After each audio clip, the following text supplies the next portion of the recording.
Сайн уу? Бодлын тэмдэглэлийн маань энэ удаагийн дугаар эхлэхэд бэлэн боллоо. За намайг Дулмаа гэдэг. Сайн уу Лори байна. За бит хоёр нөгөө бодлын тэмдэглэл гэдэг нэртэй пэйж хуудас нээсэн байгаа Facebook дээр та бүхэн минь тэр пэйж хуудсыг маань дагаарай, лайк дараарай. Тэгээд яг тэн дээр одоо өдөр болгон одоо хэрэгтэй мэдээлэлүүд оруулаад явах болно. За өнөөдөр бит хоёр сүүдрийн талын тухай ярина. Хүний сэтгэл дотор ийм сүүдэртэй болон гэрэлтэй тал байдаг. Тэгээд тэр сүүдэртэй тал бидний амьдралд яаж хэрхэн нөлөөлж идгийг гэдэг талаар, мөн тэрнтэйгээ яаж ажиллах талаар, сүүдрийн ажлыг хэрхэн хийж исэн талаараа хуваалцах гэж байна. За тэгвэл сүүдэртэй тал гэж юу вэ те? Тэрийн хоёлоо эхлээд дэлгэрэнгүй тайлбарлаад өгчээ. За тэгээ бид нэр одоо ингээд бодол мэдрэмжээ хүчээр дарах үед яг тэр тухайн үед мэдрэгж байгаа тэр мэдрэмж бодол бидний сүүдэрт ороод нуугдчихдаг гэсэн үг. Тэгэж нуугдснараа бид нэр түүнийгээ бүр огт анзаархаач болно. Надад тэр одоо мэдрэмж байдаг эсхийг ч бүр анзаарахгүй мэдгүй явж идэг. Тэгээд тэр нь болохоор тэр сүүдэрт байгаа тэр одоо сэтгэл мэдрэмж болохоор бидрийг одоо ингээ хүсээгүй үед үе гарч ирдэг бөгөөд одоо хүсээгүй үед ямар нэгэн үйлдэлийг хийлгэх ч юм уу эсвэл хүсээгүй үед ямар нэгэн зүйлийг хилүүлдэг ч юм уу нөгөө бидний удирдлагаас гадуур ингэж нөгөө нэг болж байдаг тэр үйл явц байгаа. Тийм болохоор энэ сүүдэртэй талыгаа гэрэлт гаргаж эдгээх нь маш чухал байна. Тийм нэг ясандаа нөгөө нэг бидний ил гарахыг хүсдэггүй тэр зан чанарууд гэсэн үг те. Бусдаас нуудаг буюу миний энэ дутагдaltaй талыг маань хэн нэгэн мэдчихвээ дээ гэсэн нэг ясандаа нөгөө бусдад таалагдахын тулд баг зүүдэг. Тэгээ өөрийнхөө дутагдaltaй талуудыг ингээд нууцсан байгаа тэр зан чанарууд гэсэн үг те. Тийм. Тэгээ энэ нь болохоор нөгөө ухамсартайгаар бас нууччихсан байдаг зан чанарууд байна. Эсвэл бүр огт тэр одоо миний сүүдэрт одоо огт ухамсаргүйгээр бүр өөрийн мэдлгүй бүр ингээд далд нуугдсан байдаг тэр зан чанарууд бас байдаг. Тэр нь болохоор ихэвчлэн нөгөө нэг бидний хүүхэд насанд тохиолдсон байт юм билэ. За тэгээ хоёлаа цаашдаа нөгөө жишээтэй ярих юм бол илүү ойлгомжтой болох бах тий. За тэгвэл өөрсдөн дээрээ болсон жишээнүүдээ хоёлаа яриад явчих.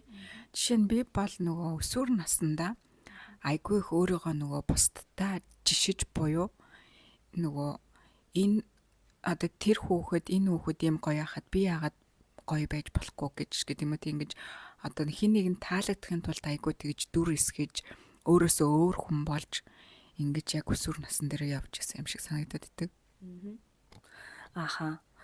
За над дээр болохоор чин одоо ийм юм бидий. Би болохоор юм нөгөө нэг залхуу хүнд өөрөө одоо дургу гэж бодож ирсэн байхгүй. Ингээд залхуу хүнийг харахаар ингээд ер нь л ингээд нэг жоохон дургуцаад уур хүрээд идэг. Тэгэнгүүтээ би тэр үед болохоор өөрийгөө болохоор ажилсаг гэд бодож байгаа шүү дээ. Надад бол тийм залхуу зам байхгүй л гэж бодож байгаа шүү дээ. Тэгээд одоо бусад өөр залхуураад байгаа хүнийг харахаараа уур хүрээл одоо тэр хүнийгээ одоо жийж хайдаг ч юм уу эсвэл нэг тиймэрхүү онцгой зан гаргацдаг.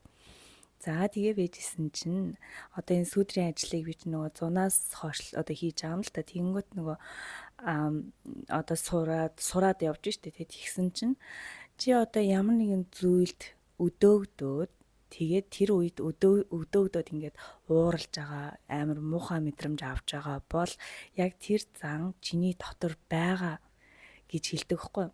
Тэгэхээр би юу гэсэн үг юм бэ? Яагаад би одоо залхуу хүнд би дуургүй, залхуу хүнийг харахаараа би ууралдаг.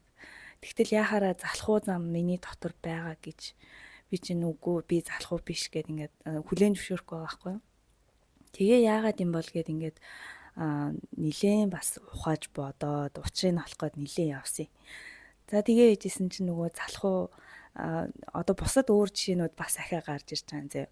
Би ингээл ажил дээр ингээл юм мартаад орхигдсон бахад одоо манай дарга чи одоо залхуураад энийг ингээд орхигдсон бах юм гэд хилэнгүүт нь амар уур хүрэл би залхуураагүй наад чинь би үнэхээр ингээд мартаад орхигдсон байна. Энтергээд ингээд уурлаад тэнд одоо ингээд хүмүүстэй муудалцах юм болж байгаа байхгүй юу. Тэгээд би одоо муудалцахыг хүсээгүй юм штэ тий.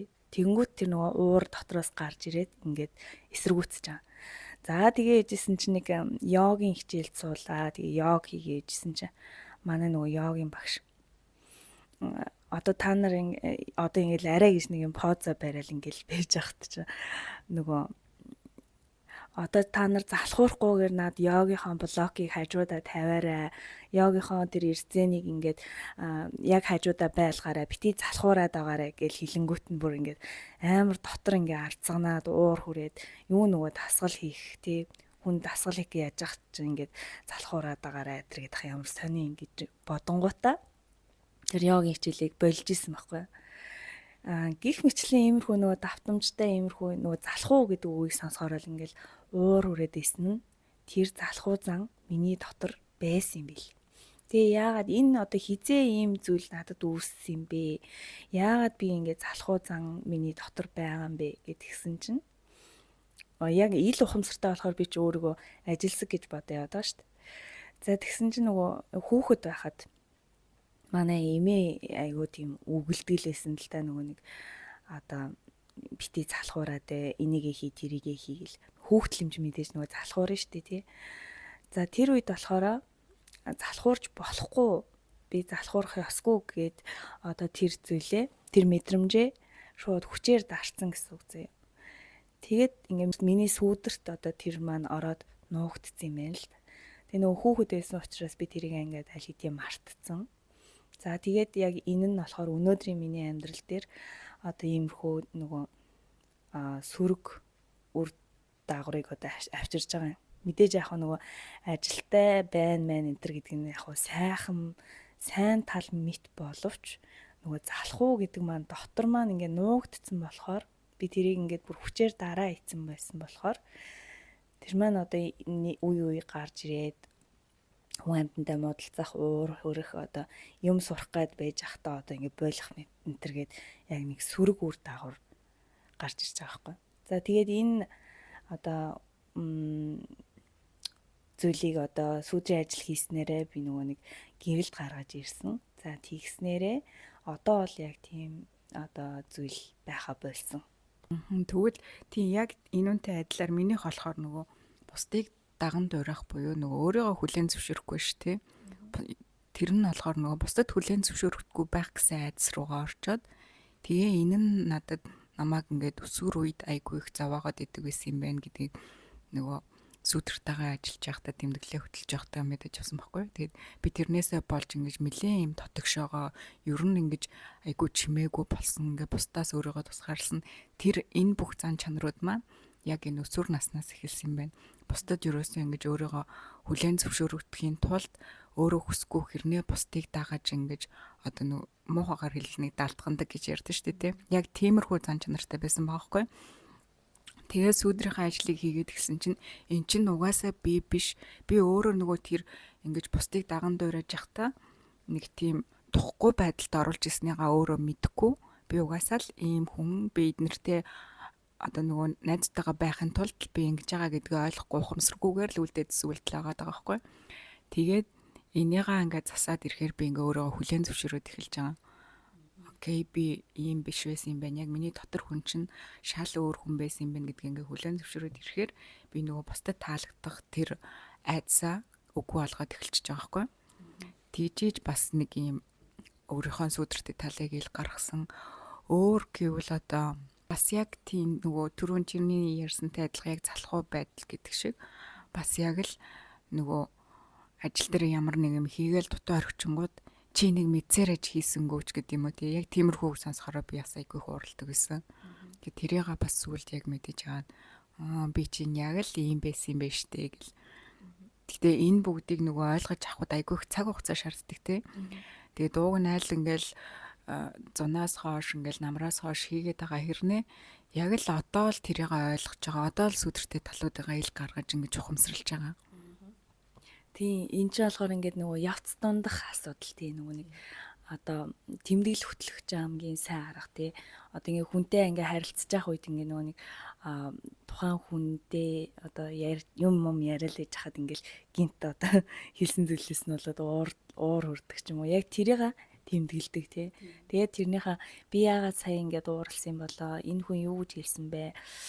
Тэгээд юунаас болсон бэ? Энэ ер нь их усүр нь хаана гэсэн юм бэ? Тэргэл ер нь олон асуултууд асуух болдог тий өөрөөсөө.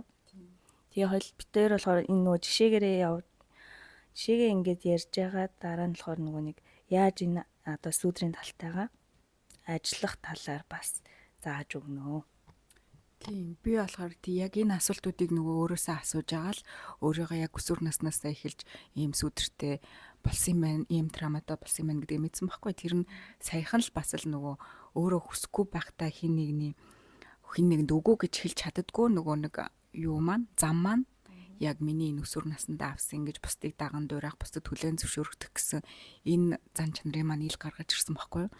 Тэгэл би өөрөө хүсэхгүй хэрнээ одоо жишээ нь би нэг хүнтэй ингээл уулзахыг хүсэхгүй байгаа хэрнээ нөгөө хүнээ гомдоохгүй тул за тгийгээ хэлждэг ч юм уу тий. Тэгэж явж байхдаа би юу нь яагаад өөрөө хүсэхгүй байгаа хэрнээ яагаад энэ хүнийг бодоод би заа гэж хэлээд байгаа. Энэ зан чанар юу нь яг хаанаас гарч ирээд байгаа ингээ тий яг түрүүний хэлсэн тэр асуултуудыг асууж агаад би бүр өсвөр наснаасаа л энэ зан чанар надад би болцсон байсан юм байна. Энэ чинь бүр ингээд багаас суудсан юу болохоор би тэрийг одоо хүртэл мэдэхгүй явж байгаа л яг л ингээл сүдрийнхээ ажлыг хийх гэл өөрөөсөө энэ хідэн асуултуудыг асууж байгаа л мэдэж авсан байгаа байхгүй. Тий. Одоо ингээ бүх хүн ер нь дийлэнх бүх хүн нөгөө сүдэртэй тий сүдэртэй тал сэтгэл дотор байгаа. Тэгээд яг энэ талтайгаа яагаад заавалчгүй ажиллах хэрэгтэй юм бэ гэхээр түрүү хэлсэн тий нөгөө нэг одоо илүү нөгөө амар амгалан илүү одоо нөгөө нэг илүү хүчтэй болдог тий нөгөө нэг сүдэртэй талаа ингээ эдгээгээд ирэхээр баргийн хүний одоо хэлсэн юмд ингээл уурлал буцаарлал бухимдаал эсвэл одоо айгаад байхгүйгээр ийм илүү хүчтэй сэтгэл зүйтэй болдог. Энийгээ дагаад нөгөө сайхан сэтгэлийн амар амгалан ирдэг байгаа. Өөрийгөө таньж мэдхээр чинь угаасаа нэг өөрийн гэсэн нэг юм цензуртэй үзэл баримталтай гэх юм уу те яг тийм болоод ирэхээрээ одоо эсэргээрээ гаднаас нөгөө ямар нэгэн байдлаар ирсэн цохилтуудыг шүүмжлүүдийг ерөөс ингэж эмзгээр хүлээж авахаа болчдөг те. Тийм. Нөгөө чи сая нөгөө юу гэсэн штэ нөгөө бусдад таалагдах гал ингээл даалдгана тэгээд тэрэн дээр болохоор би бас ер нь бол бас тийм байсан аахгүй нэг одоо бусдад хүмүүст ингээд татгалзаад нөгөө үгүй гэдэг үгийг хэлэхээс айдаг байсан гэх юм уу. Тэгээ бодсон чинь нөгөө бүр оюутан байхад нөгөө нэг юу яжсэн. Манай нэг найз хичээлээ тараал намайг гэрт үргээд гэлдэнгүүт ингээл би ч одоо гэртээ хармаар байгаа шүү дээ өөрөө тэгсэн мөртлөөсөө л нөгөө найзыгаа гэрт нь өргөж өгчөөл ингээд гэрлүүгээ явдаг өдөр болгон тийм байсан. Тэгээ сүүлдээ нөгөөх чинь бүр ингээд төвчээрийн хязгаарт тулна шүү дээ тий. Огт нөгөө дургуутслаа илэрхийлэхгүй за гэл зүгээр одоо дотроо хэцүү байгаа юмнээсээ энийг л одоо ингээл юу ч болоогүй шиг ингээл тий одоо хил хязгаар тавьж чадахгүй. За тэгээд нэг өдөр байжсэн чинь нөгөө нэг төвчээр хязгаартаа тулаад тэрийгээ ингээд амар дургуутслаа бүр айгүй тийм хүчтэй хэлбэрээр илэрхийлээд тэнгуут нөгөө найз маань бүр гайхаж байгаа юм чинь. Нөгөө огт бүр юу ч дургуутсахгүй өдөр болгон за тгий гэл ингээл гэрт нүргэж өгч ийсэн аа. Юу яасан чинь гинт нэг өдөр бүр амар дэлбрээл тесрээл өстэй амар болол ингэсэн чинь араа нөгөө найз маань баг ингээ шоконд дараад хүй тайван чи юу болж байна гэл тэгээ баг тэр харилцаа баг ингээ нөө дуусах шатандаа энэ төр хүрсэн байгаа байхгүй. Тэгэхээр чинь энэ бүр цаад хүмүүс нь ч одоо мэдхгүй бүр ингээд амар даамжирсан. Тэнгүүт миний дотор ингээд бүр жижигхэн юм баа шүү дээ тэр чинь. Тэр жижигхэн юм ингээд овоорсороод нэг юм бүхэл том болцсон. Тийм байсан аа.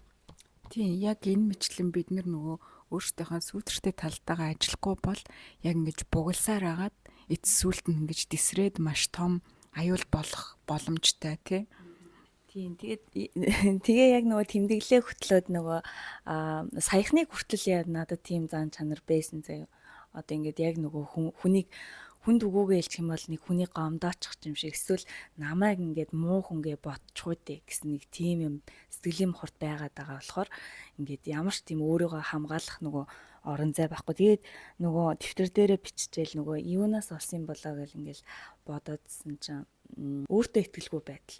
Тэгээ энэ өөртөө итгэлгүй байдал нь хизээ үүссэн бэ гэхээр нөгөө нэг одоо аавыгаа мэдхгүй ингээд бүр айл 10 дугаар анги хүртлээ явчихж байгаа. Огт харахгүйгээр ингээд аав гэж дуудаж үзэхгүйгээр ингээд 10 дугаар анги хүртэл явчихгонгууд тэнд болохоор нэг тийм хэдий одоо манай гэр бүл ингээд хайраар дүүрэн байсан ч гэсэндээ аав гэдэг хүний юм орон зай бүр огт байхгүй болонгоо тэрийг хинч нөхөж чадахгүй. Тэнгүүд ингээд нөгөө нэг хайрлаг аав гэдэг хүнд хайрлагдах тийм нэг хоосон орон зай байсан билээ. Тэнгүүд тэрнээсээ үүдээд хайраар дутсан болонготой нөгөө өөртөө итгэлгүй байдал.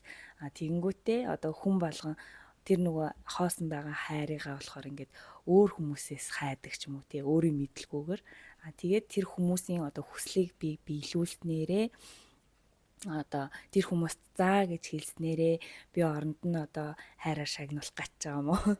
Яг нэг тийм өөрөө ухамсаргүйгээр яг тэгж боддог байсан юм билээ л дээ. Тэг яг бид нар өөрсдөө ухамсарлгүйгээр айгүй их иймэрхүү үйлдэлүүдийг хийдэг. Тэгээ энэ нь ингээд сүлдээ хийж явсаар байгаа яг бидний нэг юм дадал зуршил болцсон юм шиг те. Угаасаа л ийм хүн байсан юм шиг.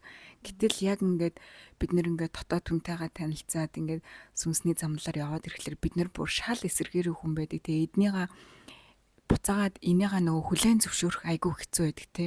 Хүлээн зөвшөөрөхийн тулд бүр өстэй уйлн орилн одоо байж болох ямар л сэтгэл хөөрөл реакцийн бүгднийг гаргадаг. Тэгээд бид хоёр ч гэсэн яг ингээд эхнээсээ өөр өөрсдөндөө танилцаад ингээд бүхий л сэтгэл хөөрөл реакцууд гарч байгаа.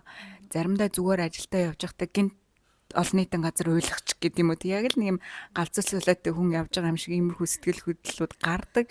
Гэтэ одоо энийгээ үнэхээр хүлээн зөвшөөрөөд тухайн үед надаас юу гармаар нь тэрийг ингэж дарахгүй л бол хэрвээ тухайн цаг мөчид би тэр сэтгэл хөдлөлийг мэдэхгүй ингээд дарчих юм бол дараа нь тэр ингээд сэтгэл буглаад дахиад нөгөө нэг сүудрийн ажил маань илүү том болох тэр нөө сэтгэл бугулсан тэр хар дурсамжууд маань илүү том болох тэр нөгөө боломжийг ингэж бий болгоод байгаа. Тэгээд одооноос эхлээд ер нь бол бүхэл сэтгэл хөдлөлөө гарч байгаа. Уйлмаар байгаа бол хамаагүй уйлаад сайхан уйлж аваад ажил руугаа ордог ч юм уу тий. Орилмоор байгаа бол нэг өөртөө нэг орилох тийм боломж хаана вэ? Тэгэл ер нь өөртөө бүх боломжийг бий болгохыг л хичээгээд байгаа. Харин тийм нөгөө нэг тэгээд нөгөө зун болохоор тэр нөгөө юу яаж байгаа штэ. Би өөртөө ямар амар хатуу хандж исэн бэ? Би яагаад хүмүүст ингээд үгүй гэж хэлж чадахгүйгээр ингэж өөрийгөө амар золиослж исэн бэ? Гэл энэ тэрийг ойлгох үедээ болохоор ингээд амар их уйл. Би өөртөө ямар хатуу хандж исэн бэ гэж бодох тусмал өөртөө амар гомдотсон байсан юм билээ. Тэгэл өстэй амар их уйлал. Тэгээд яг тэр тэгэл яг тэр амар их уйлсны дараагаар болохоор маш гоё тийм тайвшрал ирээд яг нөгөө тэр юу маань идэгрээд эхэлж байгаа байхгүй юу? Яг идэгрэл явагдаж байгаа бүр мэдрэгдээд тэгээ нөгөө өөрийгөө хамгаалаад ирэнгүүт одоо би хүсээгүй юмдаа заа гэж хэлэхгүй байгаа сурж штэ тий. Уучлаарай энэ удаа чадахгүй нэ. Уучлаарай би боломжгүй байна. Уучлаарай би заавгүй байна ч гэдэг юм. Яг тийм юмыг би өөрийнхөө төлөө хийгээд ирэнгүүт бүр дотроос маань бүр ингээ баяр хөөр төрөөд тэгээ бүр үнэхээр гоё амар гоё мэдрэмж байсан. Тий, өөрийгөө хайрлаад ирэхээр ерөөсөө өөрийгөө л боддог болно тий. Энд гэхдээ ерөөсөө тийм нөгөө өөрийгөө боддог болно гэдэг нөгөө аминч зам биш тий. Эсэргээрээ харин ч бүр илүү нөгөө өөрийгөө хайрлаж байгаа болохоор илүү өөрийгөө таньж байгаа болохоор илүү гэрэл гэгээтэй тал болчихж байгаа тий. Өмнө нь болохоор чин за энэ хүн юугээ бодчих бол за би энэ хүнд л хэрэгтэй болоод надад хандж байгаа багч гэдэг юм уу. Нөгөө бусд юугээд бодчих бол гэдэг утгаараа л айгүйх маск зүүж яваад дэгсэн юм байлээ. Тэгээ одоо яг нэг нэгээр ингээд маска тайлаад хаяад ирэхээр бүр айгүй аж аргалтай болоод байгаа.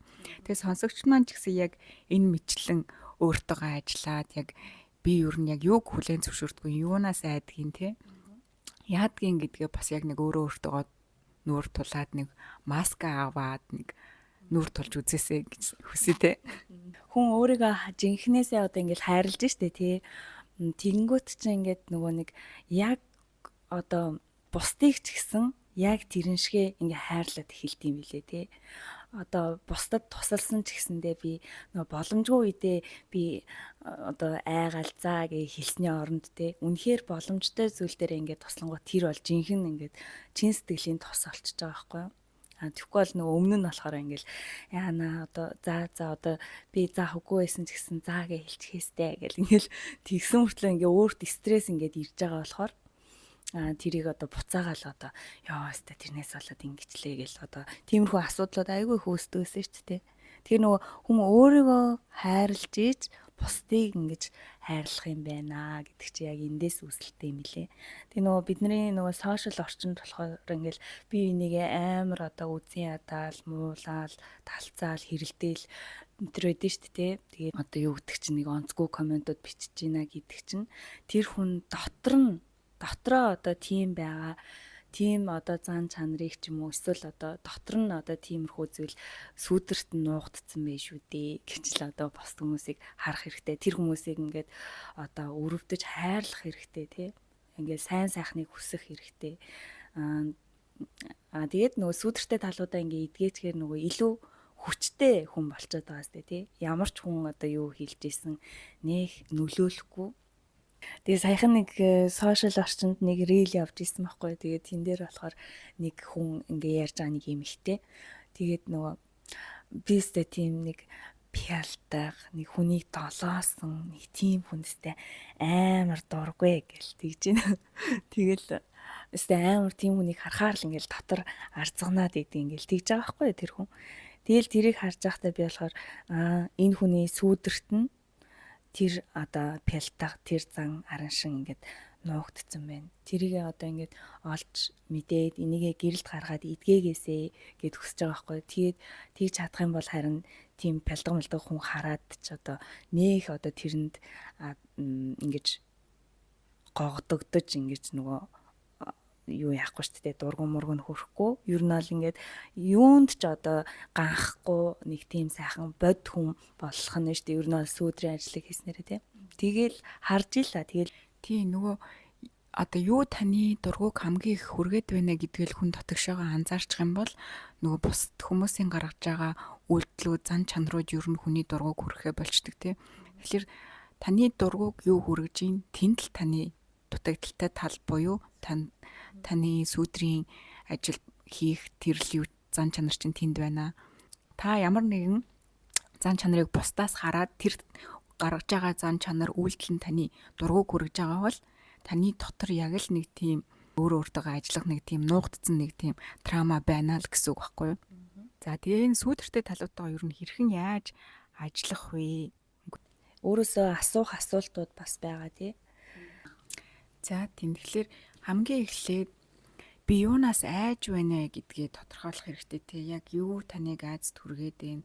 Ямар орчинд байхаараа та илүү айдас төвшөрийг мэдрээд байна гэдгээ өөрөөсөө нэг асуучих хэрэгтэй. Тэгээд ямар шүүмжлэлээс бас айдаг вэ те. Жишээ нь түрүү нөгөө хоёлаа залхуу гэж ярьсан ш те.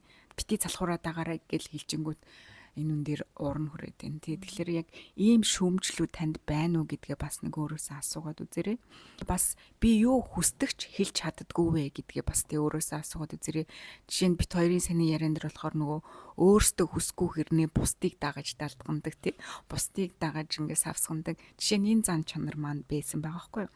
Тэгээд би хэрхэн өөртөө илүү зөөлөн хандах вэ гэдгээ бас өөрөөсөө асуугаад үзээрэй. Энэ бүх асуултын дараа нөгөө юунаас айж гин, ямар шүүмжлэлээс айж гин, би юуг хэлж чадахгүй байна гэдэг бүх асуултнуудынхаа дараа би яаж өөртөө зөөлхөн хандах вэ? Би яаж энэ сүдэртэйгээ ажиллах вэ гэдэг асуултаа бас өөрөөсөө асуугаад үзээрэй. За тэгээ та нэг сайхан тэмдэглэлийн дэвтэр гаргаж аваад саяны Лоригийн хэлсэн асуултуудад ингээд хариулах гад үзээрэй. Тэгээ яг ингээд нөгөө бичгээ суух гэхээр бас нөгөө нэг орж ирдгүү те бас юу илээ гэд ингээд сандаггүй. Гэхдээ та болохоор яг юм нөгөө хүмүүстэй харилцаанд орж явахдаа бүр илүү их нөгөө өөрийгөө ингээд таних боломжтой. Одоо та хин нэгэн хүнтэй ингээд харилцаж байхад өөрийгөө анзаарч эхэлэх нь. Одоо жишээ нь ингээд та нэгэн харилцаанд орж байхад та юун дээр одоо өөрийгөө хамгаалаад байна тий. Юун дээр ингээд хамгийн их уур хүрээд байна. одоо харилцагч чинь таны одоо уурыг хүргээд байгаа бол та тэр үед нөгөө тэмдэглэлээ барьж аваад одоо ийм зүйл миний уурыг хүргэлээ гэд тэмдэглээд орхичих хэрэгтэй. Тэгээд тэр оройн нь очиод одоо гэртээ ганцаараа байхдаа энэ одоо бичсэн тэмдэглэл дээрээ ажиллах нь байна тий. Энэ зүйл хаанаас эхлэлтэй би юу яагаад энд дуурлаад идэм бол өмнө нь ийм зүйлс надад тохиолдож илүү давтамж нь хэрвээдэг үлээж гэдэг юм уу тий. Тэмдэглэл хөтлөх маань бүр айгүй их тусалж байгаа тийм. Тэмдэглэж бичээд яг биччихээр нөгөө тэрүүндээ хариулах болчиход байна шүү дээ. Тэгээ тухайн цаг мөчтэй хариулт нь орж ирэхгүй ч гэсэн дараа нь яг ингээд амьдрал дээр үйл явцаар ингэж бид нарт ойлгуулж ингэж хариулт нь орж ирдэг тийм. Харин тийм яг нөгөө тэмдэглэлээ хөтлж байгаа л тэгээд одоо тэрийгэ анализ хийгээл ингээд харах нь штэ тий. Би өнөөдөр одоо залхуурал дээр би ууралсан шүү. Энийн уг үндэс нь юу билээ? Хаанаас эхэлтэй юм бэ лээ гэл одоо баахан тэмдэглэлүүд байгаа шүү дээ тэр чинь. Өөртөө л одоо маш сайн ажиллаж байна тий. Тэрнийхээ дараагаар өөрийгөө хүлээн зөвшөөрөх нь хамгийн чухал. Зүгээр дээ залхуу зан ингээд байх нь хэвийн зүйл шүү дээ тий. Энд чинь хүнд төрдгөл мэдрэмж. Залхуурлаа гэд эн чинь муу гэсэн үг биш шүү дээ гэд одоо өөртөө хийлж одоо өөрийгөө хүлээн зөвшөөрснөөр тэр идэгрэл жинхнээсээ явагдаж эхэлнэ. Тэгээ нөгөө нэг одоо чинь миний дэвтэр дээр ингээл янз бүрийн одоо ингээ нөгөө юунууд байгаа штэ. Сүүдэртэй талуудыгаа ингээд жагсаалтыг гаргацсан байж байгаа штэ тий. Заримийнх нь болохоор ингээд их үүсвэр хаанаас үүсэлтэйг ингээд би олцсон байна тий. Заримынхыг нь болохоор би санахгүй, олохгүй, мэдэхгүй байна тий. Энэ хаанаас үүсэлтэй юм ер нь яагаад ийм болцсон юм бэ би. Миний сүүдэртэй талд яагаад ийм зүйл нуугдсан юм бэ гэд мэдэхгүй, санахгүй байж болно тий. Гэхдээ хамгийн гол нь өөрийгөө сайнтай муутай бүх зүйлтэй нь хүлээн зөвшөөрснөөрөө заавал та тэрийг нэг санах гээд ах. Нэг чухал биш тий. Зүгээр л өөрийгөө хүлээн зөвшөөрснөөрөө идэгрэл маань явагдаж эхэлнэ. За тийм. Тэгээд бас гурав дахь нь бас юу байж болох вэ гэхлээр нөгөө дотоод хүүхдтэйгээ ярих буюу тий. Одоо жишээ нь яг л түрүүний ярьдгаар нөгөө энэ бүх мэдрэмжүүдийг ингээ хүлээн зөвшөөрөхөд айгүй хэцүү байх юм бол нөгөө таны дотор л нэг тийм бяцхан хүүхэд нуугдаад байна л гэсэн үг байхгүй. Тэрийг хүлээн зөвшөөрч чадахгүй гомдлоод байна л гэсэн үг. Тэгэхээр тэр хүүхдтэйгээ сайн ярилцаж аргадах тий. Битгий энэ бол байдаг зүйл, энэ бол энгийн зүйл гэдгийг ингэж маш сайн өөртөөгөө яар. Би чамайг хамгаална. Одоо энэ бүгдээс айх шаардлагагүй тий. Энэ бүх шүүмжлүүдээс айх шаардлагагүй. Энэ бүх айцуудаас айх шаардлагагүй гэдгээ ерөөсөө ингэж дотоод хүүхдтэйгээ ярих буюу өөртөөгөө ярьж ингэж өөрийгөө тайтгаруулах нь бас энэ сүүдрийн ажлыг хийхэд бас тус болдог тий. Одоо надад бол гэрэлтэй зөндөө олон сайхан талууд байгаа. Сүүдэртэй талууд ч гэсэн байгаа. Энэ хоёр ингээд хоршиж би бүтчихээ шүү дээ. Энэ сүүдэртэй одоо энэ талууд маань байж ич би бас өнөөдрийн би бол би хിവэрэ байна. Гэт ингээд өөрийгөө ойлгочих юм бол одоо ингээд маш сайхан идэгрэл одоо илүү та хүчтэй, илүү тайван, илүү юм бод хүн болно. Ер нь бол амьдрал амар энгийн амар амархан штэ тий. Тэгтэл бид нэр өөрсдөө л амар хэцүү болгоод идэг тий. Яах вэ өнөөдөр таны залхуу урж байгаа бол яах вэ залхуураад жоохон хөвтгөд зүгээр штэ тий. Тэгэхгүй одоо өөртөө би өстэй юм байх юм бол одоо залхуу авах юм бол би болохгүй.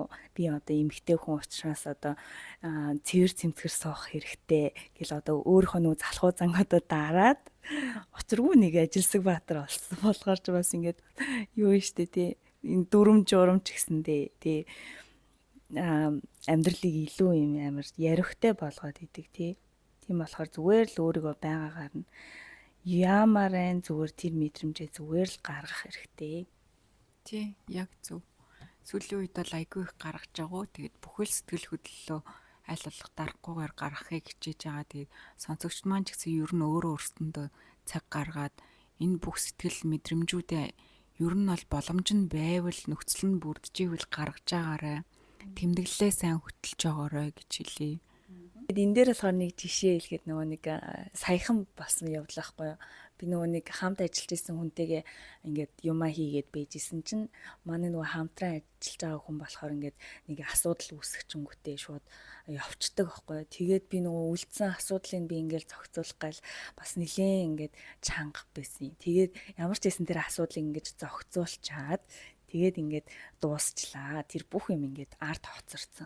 За тэгсэн чинь ингээд маргааш нөгөөдөр нь оллоо. Тэгсэн нөгөө манай хамт ажиллаж исэн. Тухайн өдөр хамт ажиллаж исэн хүмүүс маань бүр тагчиг ингээд бүр байхгүй болчдөг байхгүй. Тэгээ бүр яасан уу ч байхгүй би ингээд мессенжер руу юм битсэн чинь ч гэсэн ингээд хариулдаггүй. Хардагчгүй нээж хардагчгүй. Тэгээд би надад ингээд нэг дотроос ингээд нэг уур хүрэх ч юм уу эсвэл нэг хүлээгээд эсвэл нэг гомдоод ч юм уу мэдгүй яг яагаад байгаа мэдгүй ямар ч хэлсэн нэг юм онцгүй мэдрэмж төрөөд тахгүй юу. Тэгээд би нөгөө нэг өөртөө л хэлж байгаа юм. За одоо болоо юундаа ингээд тийм бүх юм ард хоцорсон байна. Одоо зүгээр марталтаа гэд тэгсэн чинь өөр юм ингээл хийгээ авчиж байгаа штэ. Тэгэл дуу муу сонсдог ч юм уу эсвэл өөр ажил мэжлээ хийгээл. За тэгэл байжсэн чинь ингээл оройн болохоор ч юм уу ингээл бас ахаал нөгөөх бодолч ингээл орж ирэл энэ одоо яагаад над руу ингээд зүгээр өнгөрсөн биз дээ тэргээд яа ганцхан ч удаа болсон яага асууч болтгүй бол гэл бас ингээ уур хүрээд эхэлж байгаа хгүй. За тэгэнгүүт нь би нөгөө сүүдрийн ажил нөгөө ер нь ингээ хийж байгаа болохоор ер нь мэдж байгаа штэ тий. За би энэ мэдрэмжийг дарж юусоо болохгүй. Хэрвээ дарчих юм бол энэ миний одоо сүүдэрт ороод нуугдчихна. Тийм болохоор энийг одоо яаж хийж байгаа гадагшлуулах хэрэгтэй гэд. Тэгээ нөгөө өнгөрсөн сард болохоор манай багш нөгөө нэг чамд одоо ингээ онцгүй мэдрэмж мэдрэгжийл зүгээр л мэдэр гэдэг чийсэн аахгүй. Тэгээ яг нөгөөдгийг турших боломж энд гарч ирлээ гэж бодоод тэгээ нөгөө ажил дээр яж хата нөгөөдгийг чинь за одоо ингээд би мэдэрч үзье юу ч гэсэн гэл одоо өөрийгөө ингээд дотроо бодчихвол анзаарч байгаа аахгүй.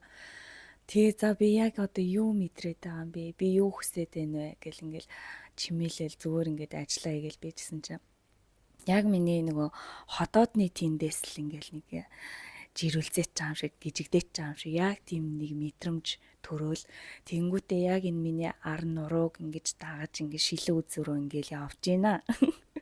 Ингээл ер нь бол нэг юм мэдрэмжлээд ингээл дээш доороос дээшээ ингээл удаан яваад байгаа байхгүй. Тийм шилэн үзүүн дээр ирээл ингээл нэг жилээч жаам яач нэг тиймэрхүү. Тэгээ ингээд нэг шар ус босч мосдөө штэ. Тэгээ ер нь бол жоохон зараагач юм шиг. Яг тийм мэдрэмж. Тэгээ энэ шилэн үзүүнээсээ дээшээ ингээд дагц руу ороод тэгж гинэ. Тэгээ би энэ дагц магзаа ингээд жоохон хуруугаараа ингээд дараал. Тэгээ за яаж ингээд тэгсэн чинь жоохон ингээд хөлс мөс бас гарж гин. Тэгсэн чинь ерөөсөө энэ зулаа орой руу ингээд шилжээл. Тэгээл ерөөсөө ингээд гараа авчих шиг л болсон заяа. Тэнгүүд мэдрэмжийг мэдрэх нь хамгийн чухал юм байна. Дарчих юм бол тэр чинь одоо миний дотор ингээд нуугдчих штэ тий. Тэгээд яг ингээд тэр мэдрэх үе бол мэдээж амар жоохон эвгүй, амар хэцүү юм бэлээ. Тэгэл яг нөгөө хичээл үзээд багш магш авцсан байгаа болохоор ингээд нөгөө сонирхолтой л байгаа л да бас хажуугаар нь за яг яад юм бол багшийн хэлснийг тий. Багшийн хэлснийг бас турших боломж гарч ирлээ штэ гэл яг тэгж бодоод тэгээ ингээд яг тэгж мэдэрч үтсэн. Тэгэхээр тэр миний гомдол байсан юм байна гэж ойлгож байгаа. За гомдол бол ер нь бол ингэж мэдрэгддэм байна. Бид нар өөрийгөө сатааруулаад өөр юм үзэж хараад явцдаг шүү дээ. Эсвэл хүн амьтантай яриад эсвэл ингээд тэгэхээр ингэж ерөөсөө мэдрэмжээ дарж болохгүй нэ. Дарах юм бол бидний нөгөө дотор нуугт чинь тэр бол хизээ нэгэн цагт одоо гарч ирэл бас л нөгөө хүсээгүй үйлдэлээ ч юм уу ингээд үзүүлэн тий гаргана. Одоо нөгөөхөнтэйгээ уулзахаараа одоо нөгөөхөндөө одоо гомдолдог ч юм уу одоо тгий штэ. Тихгүйгээр зүгээр ингээд мэдрээд ингээд гаргачихаар ерөөсөө энэ доороос дэшээл ингээд гараа явд юм байна гэсэн ойлголт одоо надад өсөж байгаа байхгүй. Тэгээд ямар ч тийм нөгөө нэг ахиж тэр тухай бодохгүй болчихж байгаа байхгүй. Тийм. Тэгээ одоо болохоор бид нар яг ийм сайхан нас бие төрцгээсэн илүү ухамсартай хүмүүс олцгоочод байна тий. Тэгээд илүү нөгөө нэг хүүхдүүд дээрээ бас тэр хүүхдүүдтэй одоо дарамт болохгүй одоо хооч үедээ энэ одоо сүудрийг нь нэмэхгүй хадаас ээж аав бидний бас үүрэг бас байгаад байна тий. Тий яг одоо нөгөө илүү олон хүн одоо яг ингээд сүнснээс хэрэлт явагдаад ухамсарын түвшин дээшилчих юм бол бид нэр яг ирээдүйн хооч үедээ ч гэсэн ингэж трама нэмэхгүйгээр амьдрах бүрэн боломжтой болчихжоо. Тэгээд бид нэр бол зүгээр л эхлэлэн тий дөнгөжл эхлэж яваа, суралцаж яваа. Тэгээд өөрөөсөө давхар суралцахын хэрээр бас хүүхдүүдээр бас давхар ажиллахыг хичээж байна. Өөрөөсөө анханасаа бид нэр төгсгөн байгаагүй, анханасаа ингэж сүнс маань сэрсэн сэрэнг хүмүүс байгаагүй болохоор одоо яг ингэж энэ үйл явц болж байгаа болохоор бас амьдрал ахуйгаа зэгцэлгээд илүү бас ухаалаг байх гад ухамсарын түвшин маань тэлж байгаа болохоор бас хүүхдүүдээ бас илүү дээшлүүлчих гээл хичээгээд явж байна. Харин тийм. Нөгөө нэг эрэгтэй хүүхдүүдийг нөгөө бити уйлаатай уйлж болохгүй гэж дэгдэн штэ тий. Тэр бас маш одоо ингээл манай Монгол эрэгтэй хүмүүсийг харахаар хөөрхийдөө амар юу байдаг баха. Яг нөгөө жинхэнэ мэдрэмжээ илэрхийлж чадахгүй. Тэгэл одоо нөгөө арх марх уухаараа одоо хоорондоо маш их зодтолддөө штэ бид нар тий. Одоо энд ч гэсэн монголчуудаараа ингээл уулзахаар ингээд зодоонгүй юм шоу ерөөсөө болдоггүй тий. Тэр чинь яагаад юм бэ? Сүүдэрт нь маш их тийм зүйл хоримтлагдсан, маш сүүдэр нь томорцсон байж тээ тий. Тэрнээс үүдэлтэй л байх гэж одоо бодоод идэгий. Тий, яг нөгөө буглаж явсаар агаал боломж нь бүрдэхэрээ тесэрч гарч байгаа нь л юусоо тэр байхгүй тий. Тэгэхээр бид нэр анханасаа л энийг сүүдэртэйгээ ажиллаж сурчих юм бол хизээж тийм том тесрэлт явагдахгүй тий. Тэгэнгүүтээ яг энийг ингээд сүүлийн үед мэдээд авчгаараа ерөөсөө хүүхдүүд дээр бас яг энийг бий болгох нь чухал юм байна. Бид хоёр хоёулаа эрэгтэй хүүхдүүдтэй тийг нөгөө аль болох хүүхдүүдийнхээ мэдрэмжүүдийг эрэгтэй хүүхдүүдийнхээ мэдрэмжүүдийг дарахыг ерөөсөө хичээдгүй орилмоор байвал уйлмаар байвал уйл тий бүх сэтгэл мэдрэмжээ гарга гэд ингээд сүүлийн үед ангиг тэгэж ярьж ер нь хүүхдүүдтэйгээ зөвлөж байгаа. Тэгээд энэ нь эргээгээд ирээдүйд айгүй их ач тустай тий ер нь бол хүн бугалсаар агаал хизээ нэгэн цагт боломж нь бүрдэх юм бол өстэй нөгөө цэг дээр нь хатгах юм бол илүү том тесрээд илүү аюул дунах боломжтой байхгүй. Тэгэхээр аль болох хүүхдүүдтэй тийм том тесрэлт болох тэр буглааг үүсэхгүй байхыг л хичээж байна. За тийм ээ. Тэгээд одоо яг уу ингэсгээ дуусахгүй. За тэгээд энэ бүгдийг нэг базаад дүгнээд хэлэхэд энэ таны сүүдэртэй тал гэдэг болвол таны дотор одоо дарагдсан байгаа тэр айдас, ичгүүр, уур, гомдол гих мэтчлэн одоо ийм мэдрэмжүүд байгаа. Тийм болохоор энэ нь болохоор муу зүйл огт биш. Тийм болохоор та одоо тэмдэглэл хөтөөлж одоо энэ сүүдэртэй талуудыгаа олж нээгээд түүнийгээ хүлээн зөвшөөрөөд өөрийгөө илүү их хайрлаарай. Тэгэлгүй яах вэ? Хоёрын подкастыг сонсож байгаа нэг сонсогчид маань таалагдвал лайк болон саба дараарай. Мөн бит хоёр нөгөө Facebook хуудастай пэйжтэй болсон тий. Бодлын тэмдэглэл гээд пэйжтэй болсон. Тэрүүн дээр бас хэрвээ сонсогчид маань өөрсдийнхөө туллыг ч юм уу тий яг одоо ямар мэдрэмжтэй байгаа энэ сүнсний замналаар яваад юу мэдэрч байгаа яг ямар төвшөнд байгаа гэдгээ хуваалцахыг хүсэх юм бол бит хоёрын Facebook пэйж рүү бас бичиж болно. Асуулт байвал бас бичиж болно. Тэгээ бас Instagram хаяг байгаа. Mind Notes 992 тий. Тэр лөө бас бичиж болно шүү. За тэгээд бүх сонсож байгаа сонсогчдоо баярлалаа. Тэгээд дараагийн дугаар хүртэл түр баяртай.